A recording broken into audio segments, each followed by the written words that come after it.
dwarves arrive from their trip to the Abyss. Balin gathers everyone to the 21st Hall. He shares that they have dealt with the Balrog and that they are finally safe. The dwarves cheer. He begins to share news of the other evil creatures Looney encountered in the dark, the Nameless. So he orders the Abyss to be blocked off. No dwarf should be allowed to enter this area ever again.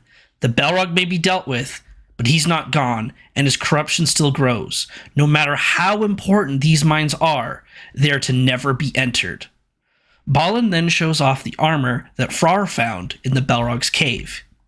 He begins to put on Durin's armor, and by wearing it, he now proclaims himself Lord of Moria. The dwarves celebrate and bring out ale and meat. Today, the dwarves can rest easy knowing that their home is safe. It has now been a total of 5 years since the expedition first left the Lonely Mountain to come to Moria. Balin, Ori, and Owen have gathered in the chamber of Mazarbul to discuss their plans to return to King Dain. It has almost been 2 years since their encounter with the Balrog. With seeing no signs of its return, Balin believes Moria is now safe enough to return to. Balin, Ori, and Hona and the 3 brothers will head off to Erebor and meet with King Dain. Owen will go west outside the Holen Gate and head towards Rivendell to let Elrond know of the retaking of Moria. From there, he should head through the Shire and reunite with Bilbo and invite him to Moria. Finally, Owen will travel to the Blue Mountains in Ered Luin and meet with Balin's brother, Dwalin, who acts as Lord of the Blue Mountains since Thorin's passing. All dwarves will be invited to return to Moria, and the great kingdom of the dwarves will flourish once again. Owen gathers a few dwarves to travel with him, and they head west. Ori and Balin look for Frar, Nolly, and Looney and Hona, who have been training in combat. Looney is currently sparring with Hona. Hona compliments Looney's improvement in combat, as now he is able to put up much more of a fight. Nolly is sparring with Frar, where Frar has still yet to learn not to get distracted in combat. Balin and Ori approach. Balin thanks everyone for joining the expedition, as he believes it would have failed without them, and asks that they join him in his journey back to Erebor. They happily agree. Balin then leads them into the chamber of Mazarbul and shows them the new exit. This new path was built about a year ago. It was built as a faster journey directly to the bridge of Khazad-dûm. It saves many days of travel. The group follows Balin through this new path. It twists and turns, leading to many different halls of Moria. Easy to get lost if one does not know the way. They reach the end of the path as the door leads to a massive bridge and staircase that spans over a long chasm and connects directly to the main floor of the second hall. The bridge of Khazad-dûm can be seen in the distance. Balin then points across the chasm to reveal a large balcony of multiple levels, with pillars holding up each floor. The group admires the size of the balcony, sitting hundreds of feet away and hundreds of feet high. The balcony gives all advantages to the defender. The distance between the balcony and the bridge below is too great for attacking archers to be useful. The group makes it down the bridge and follows the stairs to the bridge of Khazad-dûm. They then come across the bridge and make it outside of Moria, seeing the sunlight for the first time in years. They walk down the road and pass by Flowey's grave, next to the lake of Mirror. Balin takes a moment and asks the group to wait here, as he wants to sit at Flowey's grave for a bit. Hona opens her pack and brings out bread to share with the group and takes a seat. Balin approaches Flowey's grave and sits next to it. He begins to speak to the grave as if he's speaking to Flowey. He talks about their journey, of how they reclaimed the waterworks and got water flowing to the gardens again, the forges being relit, and the Balrog being dealt with. It didn't go as originally planned, but they still accomplished their goals. Balin pauses for a moment as he looks into Mirror and sees a reflection. Balin sees himself get shot in the back with an arrow. He cries out in pain as he takes a step back in a panic and turns around. Behind him, he sees Orthog on a hillside, perched behind a rock with bow drawn. He's just shot Balin with a poison arrow. Balin calls out for Ori and slowly makes his way to the group. The group gets concerned as they hear Balin cry out. Frar points towards the lake and sees Balin stumbling towards them, and in the distance, they see Orthog standing on a hill. As the group runs over to Balin and inspect the wound from the arrow, more orcs appear from behind the hill Orthog is sitting on. Hona and Frar rush to Balin's side to help him walk. Looney and Ori help shield them from orc arrows as they move towards the Dimrill gate. Nolly throws a couple of hand axes as orcs start charging towards them. Orthog orders the orc army to charge into Moria. The dwarves rush across the bridge of Khazad-dûm. They take a quick moment to look at the wound. It didn't go deep, but with the arrow poisoned, Ori is concerned about Balin's fate. Owen could never cure the wounded from this orc poison. With the orcs continuing their assault, the group has to act quickly and desperately. Nolly assesses the situation, and after a brief pause, comes up with a solution. Hona and Ori will help Balin back to the 21st Hall through the newly created passage. Frar, Nolly, and Looney will stay here at the Bridge of Khazad-dûm and hold off the orcs as long as they can. With the orcs being forced to cross one by one, Nolly is confident that they can hold the orcs off long enough for Balin to get to safety and set up defenses to prepare for an attack. Hona asks if there is another way, as she doesn't want to see her friends sacrifice themselves this way. But Frar and Looney insist this is the only way, and they are willing to make this sacrifice. Balin thanks them for their sacrifice and states that they will be remembered forever. Orthog orders the orcs to start crossing the bridge. He sees how long this will take, as they can only travel one by one, so orders some orcs and trolls to go outside and build some wooden bridges and platforms to cross the gap. Ori, Hona, and Balin run off. Balin looks back one last time to see his friends fight for his survival. The orcs have made it halfway across the bridge of Khazad-dûm. Many have fallen off as too many tried to cross the bridge at once. The three brothers take up a defensive position around the bridge by forming a half circle. Looney is in the center with his axe and shield. Frar is to his left with a giant hammer.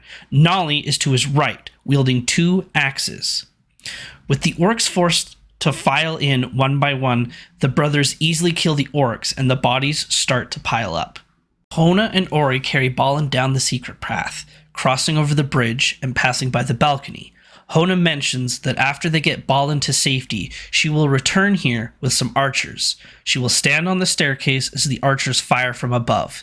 This will be another great place to defend and hold back the orcs' attack. Ori will gather what warriors remain and see if they can hold in the 21st Hall, while those that cannot fight escape west through the Hollin Gate.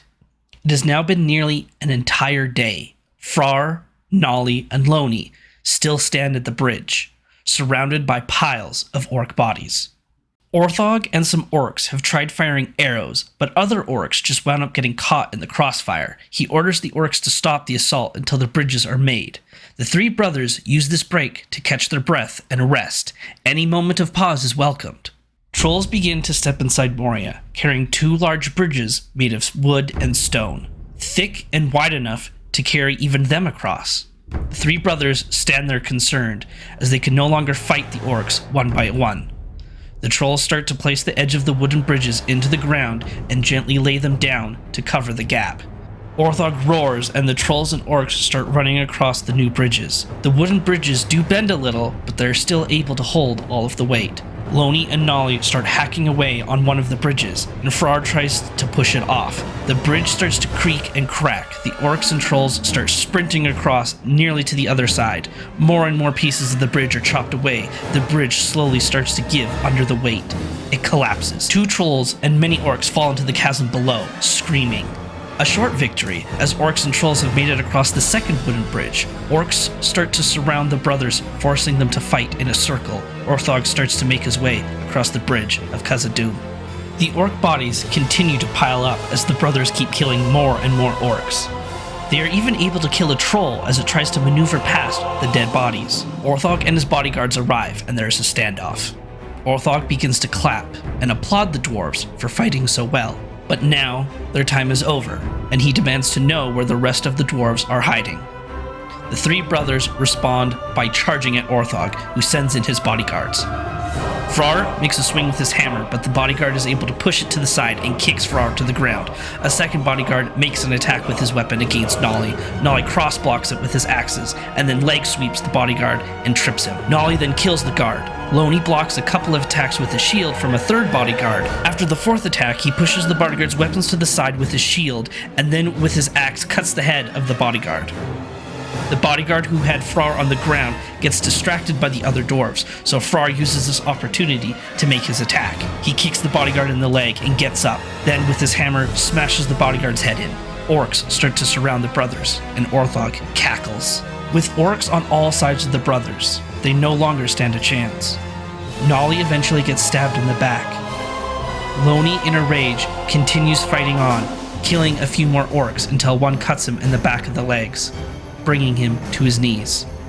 Frar thinks for a second and doesn't let his brother's death distract him, and he goes for Orthog. Orthog climbs up to a high point of the dead body pile and then leaps into the air. He then fires arrows while in the air at Frar, and Frar does his best to block them with his hammer, but eventually an arrow finds its way into his armpit.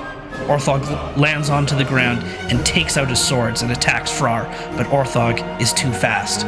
Orthog continues to swing with his swords, cutting Frar's legs and arms, and finally, his head. Orthog turns to Looney and asks where his friends are hiding. Looney stays silent.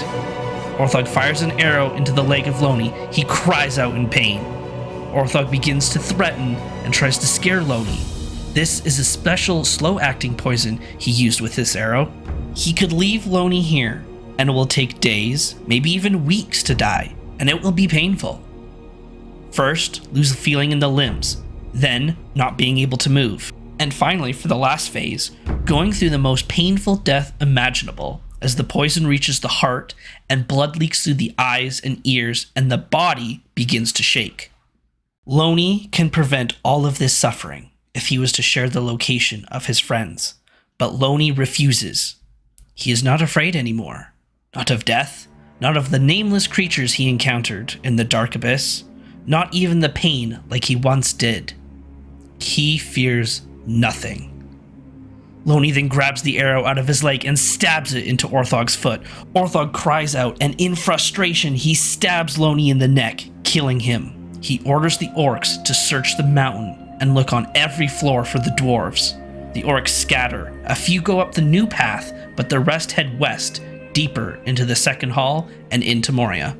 Hona is back with some dwarf archers near the balcony of the new path. The dwarves set up a position in the balcony as Hona stands and waits on the bridge below. Orcs begin to approach. The archers release volley after volley of arrows. The orcs that are lucky enough to survive get killed by Hona's hammer. The orcs bring up some archers to fire back, but the arrows fall short or bounce off the pillars of the balcony that the dwarves are using as cover. Orc bodies pile up on the staircase.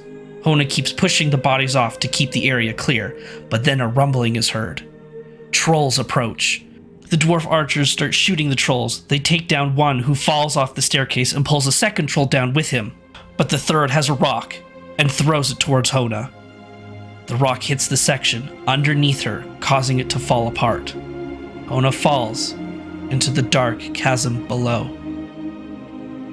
The dwarf archers call out in sadness. The orcs stare at the newly created gap in the bridge where Hona once stood. A few try to jump, but can't reach and fall off. The rest turn around to find another way. The dwarf archers return to the Chamber of Mazarbul, where Ori is planning the defense of the 21st Hall. Hello! Once again, as always, thank you for watching, and thank you for sticking around to the end. I appreciate it. I hope you enjoyed this episode. We're 8 episodes down now. We've got 1 more to go. But to start, I just wanted to apologize that this video's out later than usual. And the quality of it. I mean, maybe the quality to you is fine, but the quality to me, the narration part of it it's really bad. It's obviously more noticeable to me because I'm the one going through it all. But I guess, yeah. So to start, this week was really busy for me. Way more busier than usual. It was a crazy, insane week. So that's why the Episode got delayed a little bit. And then I don't know what it was this week, as just like for me mentally, I don't know what it was, but while recording this episode, I was just a mess in terms of just trying to read the script, writing the script, recording everything. Like I was just I could not speak. Every time I said something, I thought I was having a stroke. Like, I just couldn't read what was on the script. I couldn't do it. I don't know why. So it took me way too much effort, and I'm sure there's points in the narration that you just hear me frustrated. And if you hear that, just know that I've said that line like 8 different times because I keep fumbling up the words. And so I've reached the frustration point. There'll be some bloopers at the end, but we'll get into that later. But yeah, so let's talk about this episode. This was a fun episode because it's once again one of those moments of taking what Tolkien wrote and taking what I'm writing and kind of mending it all together again. We have Balin's claiming himself to be Lord of Moria with Durin's armor, so that's a fun moment. And it's pretty important moment. Like, this is Balin recognizing that Moria is safe as far as he's aware. They found Durin's armor and Durin's axe, and it just feels right to him to claim himself as Lord of Moria, so that it's now safe for dwarves to return to, or so he thinks. So that's really cool, and it was a fun moment to get into. And then we have essentially the second to last bits, I guess, of what Tolkien wrote about Balin's expedition. So we have Balin being shot at the lake, which was mentioned by Tolkien, and then we have Frar, Nolly, and Looney's death, which Tolkien also mentioned. Now, the Balin being shot at the lake was an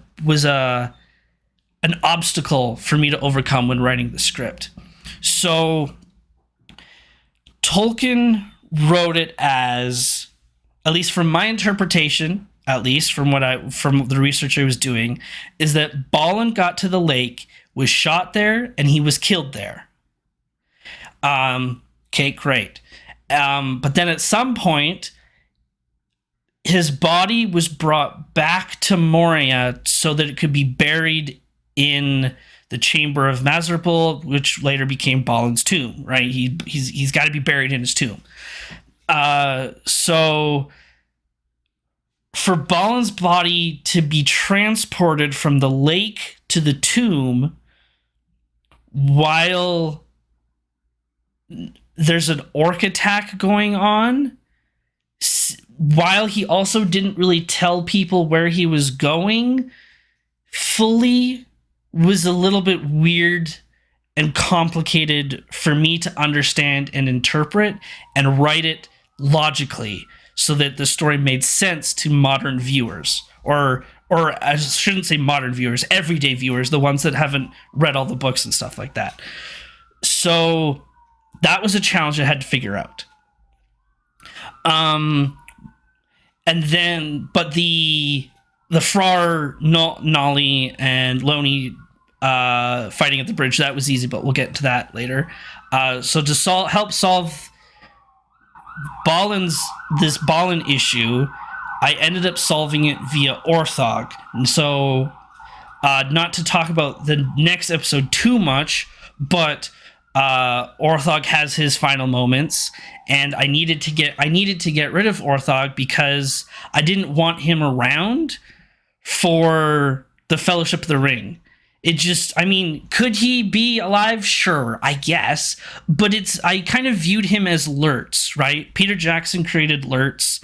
He was this super cool villain, skillful, he was strong, he was scary, and it was a tough fight for Aragorn. Aragorn overcame it because of his skill as a fighter, and that's great. But ultimately Lurtz died, right? Because he just didn't. You can't have Lurtz at the Battle of Helm's Deep kind of thing, or killing Aragorn or running off with the orcs and causing more problems. Like, so it's easier to just introduce the villain and then get rid of him, and then there's no other problems. So that's kind of what I had to do with Orthog. Now, could Orthog be fighting Ori and he just dies? Or could he be fighting another dwarf and just dies? Does he fight Hona and Hona kills him? Maybe, sure. But I felt like I made Orthog not necessarily too powerful or skillful, but when I was writing the script, I found it challenging to make it believable in that, well, why did Ori get to kill him? Or why did X-Dwarf get to kill him? Why didn't he die? Like, why couldn't Frar and Nolly kill him? Like, there's 3 of them. Like, so there's all these, like, well, why didn't he die earlier kind of thing? And I didn't want to kill him earlier because I feel like it's a stronger moment between him and Ori later on when they have, like, a final stand. I think from a storytelling, a film perspective, that's more interesting. So I didn't want to kill him early. But then I was like, well, if I am having him fight Ori, how do I make that believable? Because in my opinion, Ori isn't a super strong fighter. Like, he's not like Dwalin. He's not like Thorin. He's not like Aragorn. So he's not a strong fighter. So to make him the one that kills Ori, or any dwarf for that matter, to kill Orthog,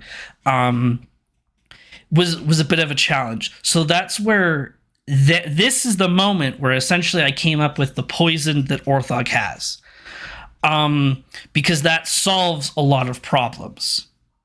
So now to go back to this whole Balin thing at the lake, Balin looks into the lake, he sees his reflection, Orthog appears, shoots him, and then so he gets shot with a poison arrow, so he's not going to die instantly.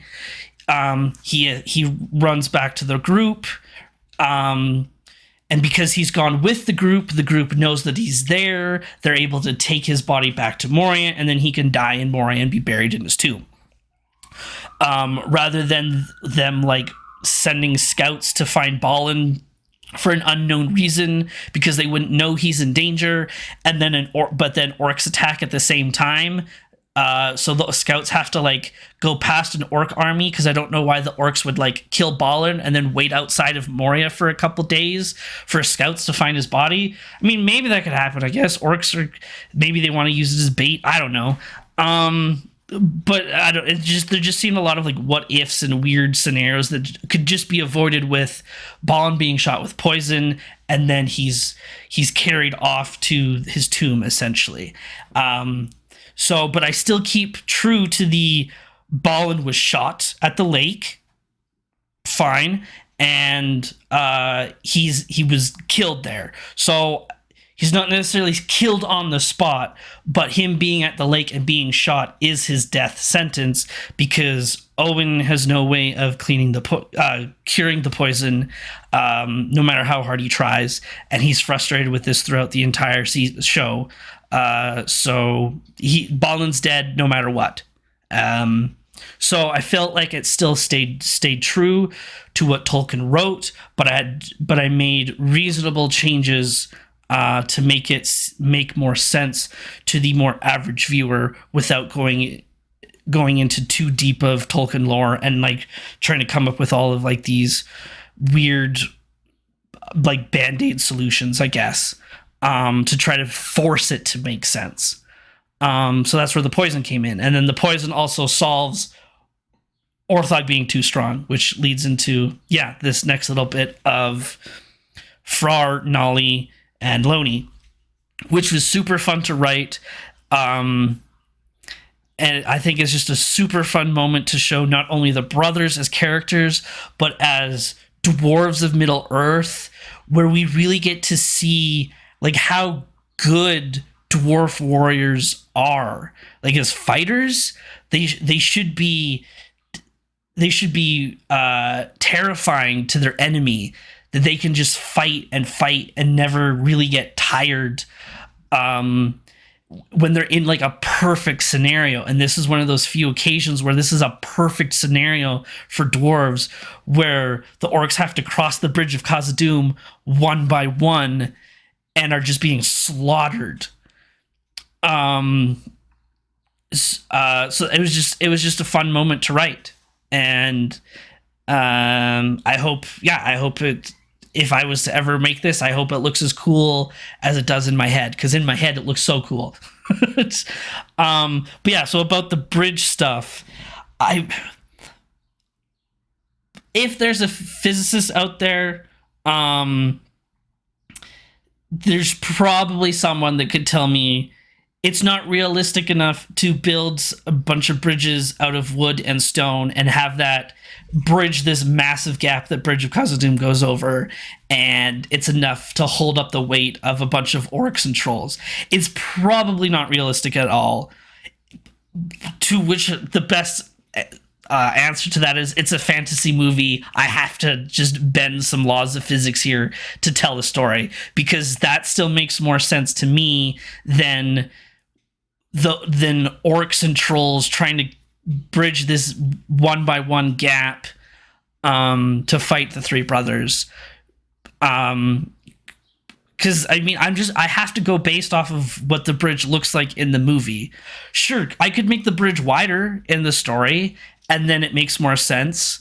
And then just have the brothers, they're, instead of fighting one by one, they're fighting like 3 by 3 kind of thing, or 3 at a time. But I'm going off of what the bridge looks like in the movie, because that's just what most people are going to know. And that's also why I'm having them fight in the second hull portion of the bridge and not the first hull portion. Because the first hull portion even makes less sense. Where, okay, if I wanted them to fight like all of the orcs and trolls at the same time, so I'll try to do this on camera because it's going to be backwards, but like, okay, so if you guys right now, as I'm looking at the camera, you are watching Fellowship of the Ring, I am the shot that you see in Fellowship of the Ring. So you have the second hall over here, the bridge here, Gandalf fell off, Frodo is over here with Boromir or whatever, and then so they finish crossing the bridge, and then they move closer to camera as they go down like a path, and then there's a little turn, and then they go up a bridge to like another platform up here, and then they kind of like go off camera and out of the mountain. So if I had the dwarves, the three brothers fight like down here, or I guess no, be down here, because if the bridge is here, so if they fight down here or like along this path and then the stairs that go up, right? You could have orc archers, orthog trolls up here climbing down, shooting things below, and that's just not, from a strategic standpoint, that makes no sense whatsoever. Like, they're just, the dwarves will just, the brothers will just get overrun, and then sure, then you have trolls trying to stumble across a really skinny bridge, but at least they're not having to fight. So that's why I came up with this platform bridge type thingy, where they just bring in wooden bridges or bridges made out of wood and stone, and they just kind of fall over, and then it's not super sturdy, but it's sturdy enough to carry the weight. What I was imagining in my head was the platforms in Osgiliath, or the bridges in Osgiliath, where like they like push over these platforms to cross over the gaps, the ruins, the towers, the whatever in Osgiliath, and then like 50 or so orcs cross them at the same time, kind of thing, as they push them over. So that's kind of what I was envisioning. I totally acknowledge that the gap of the Bridge of Khazad-dûm spans over is massive. So to build something that's super sturdy, it is a challenge. I totally acknowledge that. But I got to tell a story that makes somewhat sense. So, I got the brothers hacking away one because it's not super sturdy. They can just cut it, they push it over, they're just unable to get through the second one. So that's the best way to do it, or the best way I could do it, at least, while trying to stay true to the visual, or what Moria looks like that we see in the Fellowship of the Ring from the movie. But yeah, so then we have the brothers' death. This is kind of like it's got to be a conclusion of the arc for these brothers of Frar. He's struggled with, like, he's always underestimated his opponent. He's always getting distracted. He thinks he's the best. So this is his moment of, like, no, this is a really serious moment. This is what like a real battle is. I can't underestimate anyone. I have to take this super seriously. I can't be distracted by my brothers getting hurt. I have to stay focused. I can do this. I have to be strong. And he does all of that, but it doesn't work out for him because Orthog kills him. Is super sad, right? It's not meant to be a happy ending for this show. So it's super sad, but he still completes that arc. Now Nolly doesn't have that much of an arc, but his character is more meant to be the voice of reason between his brothers. Frar, stop being an idiot. Nolly, don't take things so seriously. Frar, stop bullying him. Nolly, don't be so easy to pick on, kind of thing. Frar, stop volunteering us. Nolly, it's okay, relax. You don't have to be scared of everything. Like, he's helping out his brothers be better people. That's his role as a character. So he doesn't necessarily have an arc to go through. Could there be an arc? Maybe. In the next version, if there's ever to be a next version of the script, that's something that I could look into. But for now, that's kind of what his role has been. But Looney, he has an arc, right? I've tried to make him kind of like the main dwarf of the three brothers, where it's a lot of the relationship of the brothers is kind of being told through his eyes, so to speak. And he encounters more than his other brothers do. And he has he has fear to overcome. He sees dwarves getting sick and dying to the poison. He has this conversation with Hona about fear because he looks up to her and he sees that she's super brave all the time, like his brother, but she's not mean like his brother is, so to speak. And then he has his encounter with the Nameless, and now he has this encounter with Orthog and the orcs, and he's like sacrificing himself. He's trained really hard to be this warrior, and he's surrounded by all these things that would bring so much fear to people, and he's gone through all of this hardship for the last 5 years. But he's finally learned how to overcome it all and like just not necessarily embrace the fear, but just embrace the courage and stand up for himself, kind of thing. So that's kind of where his arc comes to an end. And then, like, in defiance of fear, rips out the arrow and stabs Orthog with it, right? So it was just fun to finally like conclude that arc. And yeah, so that's the conclusion to the three brothers as written by Tolkien, where he has a specific passage that he wrote about Frar, Nolly, and Looney fell bravely at the bridge. He says something along those lines. He doesn't mention that they're specifically brothers. That was a choice I made, by the way.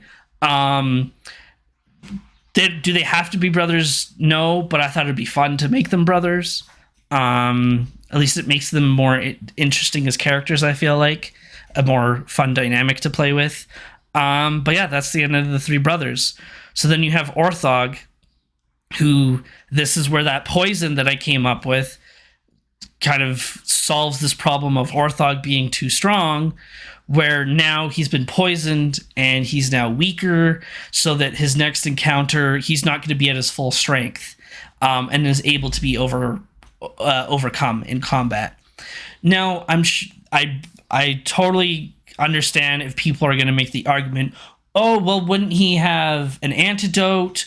Wouldn't he be able to, like, why isn't he immune to his own poison? That argument is totally valid. My defense to that is he's never thought about needing an antidote. He's never needed an antidote. But also we don't have to use the poison. But it was just something I did. And now I've made him weaker, and I tried to explain that because of this specific poison he used in this scenario, it could take days, it could take weeks for it to take effect. So then, he's going around still looking for the other dwarves, and then the poison kind of hits him. And it's like, it's also just the remnants of the poison. It's already been injected into Looney, so whatever is just kind of the one drip that's left on the arrow goes into Orthog's blood, right, and poisons him that way. Slower effect, maybe even not as a brutal effect. But yeah, so that's what goes on there. And then we have we have the bridge, or not the bridge, the staircase and the balcony with Hona. So I tried to make it clear with the visuals, but the staircase / bridge that Hona is fighting on is the bridge that's in the Fellowship of the Ring movie, and the infamous, like, they're jumping the gap. Gimli yells, "Not the beard!" Like, that whole sequence happens on a bridge and a staircase with a gap in it. That's where that's taking place. Now, I used this to try to help explain the passage of time a bit in the movies, because I fully acknowledge that I'm not going to call it a flaw, but that the Fellowship got through Moria in the movies very quickly. Gandalf does have a line about it being like 4 days to the other side kind of thing. But it's hard to show that in the movie when the movie's already 3 hours long, right? You're not going to add an extra hour, make it 4 hours just to show that it's been 4 days in Moria. That's a little bit harder to do. So what I decided to do was that the Fellowship got through Moria slightly faster than they expected to, or whatever, because of this extra path that connects from the 21st Hall all the way down to the Bridge of Khazad-dûm. Because that's kind of what we see. They go through the one archway in the 21st Hall.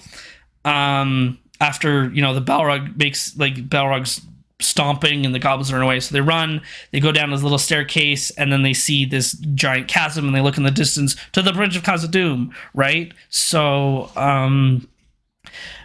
it's the where Hona fights is that staircase. The dwarves are in that balcony in the distance where the goblins were, that Legolas is shooting, and the gap comes from Hona falling. She's sitting there defending, doing what she can. The dwarves are firing back. The orcs are trying to shoot back at the dwarves, which, sure, they can make the distance, but they're not going to be as accurate. They've got to try to not hit the balconies. They got to aim higher, while the dwarves are just kind of aiming down. The orcs don't have cover, so they have to act quickly. They're trying to dodge, right? So they're not in a super strong position while they're just being peppered with arrows, and Hona's slaughtering them on this bridge. And then that's where the trolls show up. Troll 1 gets shot, falls up back, maybe grabs onto another troll, and they both fall off together. But the third troll gets a rock and throws it at Hona, and it creates that first gap in the bridge that the Fellowship jumps over, that starts the not the beard line, right? There's that gap that's there at the start. So that's kind of what I wanted to show with this scene, is that I'm still taking what Tolkien wrote and then weaving my story that I'm creating with Peter Jackson's, but to help bridge that gap, show very similar things and kind of like almost set up the Moria sequence in the Fellowship of the Ring, right? So Balin arrives, he does all of these things that makes it easier to traverse through Moria for the future. But then things happen, so now it's kind of like callbacks, but it's like as setups for the Fellowship of the Ring. Because the Fellowship arrives and there's a gap there. So it's just kind of like giving backstory to all these little things in the movie, like, oh, what was there before? Or how did this happen? That's kind of the idea that I was playing with. And I hope it was enjoyable that way, because I had fun doing those kinds of things. But yeah, the gap was it's the direct connection from the 21st Hall. Well, yeah, and if that's why I made it new, right? This new path, where if it was there at the start, then the dwarves, like Balin's expedition, would have arrived much sooner to the 21st Hall. But when I was doing research, it specifically said how long it took them to find with the chamber, because Ori lists the dates, and I think it took them like a month or something like that. I know in the story I made it like a couple days or something like that, but I think it was a long time. Maybe it was only even a couple weeks, but still, it was a long time to actually find the chamber. So if that bridge was there, I just feel like they would have found it sooner. So I thought, well, what if I just build that little section later, and then use it as like a storytelling device of like, oh, Balin and Ori can use it to escape to get back to the chamber quickly, but then the orcs don't get up there because now there's a gap in it because the troll creates the gap. So then that's why it takes the goblins like weeks to find the dwarves, kind of thing. So that's what's going on there. But yeah, enough of my rambling. I hope you enjoyed this episode. Once again, leave a like, comment, interact with this video any way you can, sharing it, commenting, whatever you can. It all helps with getting this with these videos seen, and that's the goal, right? We just want as many people as possible to enjoy more Tolkien content, and get the story out there. So it does help tons if you comment, like it, and share it. And it means a lot to me as well. It brings me a lot of joy knowing that people are enjoying it so much. And the people who are following and joining the community to see this story grow it's been really, really fun. And I thank you all for that. But yeah, I'll leave a couple of bloopers from my terrible experience recording. They're two of my favorites, or favorite moments from me stumbling and recording. So I hope you enjoy. But until the next video, I will see you and I'm doing it right now. Until next time, I'll see you in the next video. Bye-bye.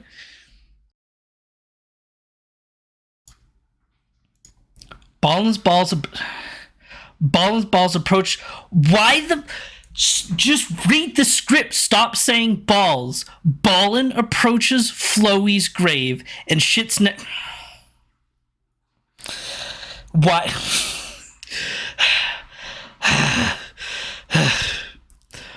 Balin approaches Flowey's grave and six nets. Just read the words. Why is that so hard, Wayne? Just read the words. You wrote the words. Just read it. Balin approaches Flowey's grave and sits next to it. Holy fuck. That's a lot that I'm going to have to cut out. Going through the most painful death imaginable as the poison slowly reaches the heart and blood leaks through the eyes and ears. And the Bugatti and the Bugatti begins to shake. Wow. Okay, here we go.